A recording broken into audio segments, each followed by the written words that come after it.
Pag na-turn off nga ba ang professional mode, ano nga ba ang mangyayari? Meron kasi nagtanong sa akin na nagre-reels din siya. At yun nga, ang sabi niya,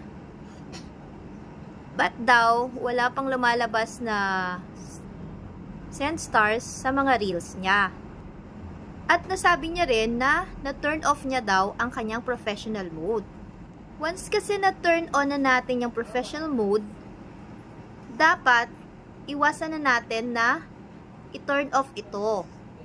Kasi kapag na-turn off mo yung professional mode mo, magba-back to zero yung performance mo. Ang mangyayari, halimbawa meron ka ng stars sa monetization tools mo, mawawala siya. Kahit saglit mo lang siya na turn off and then turn on mo ulit,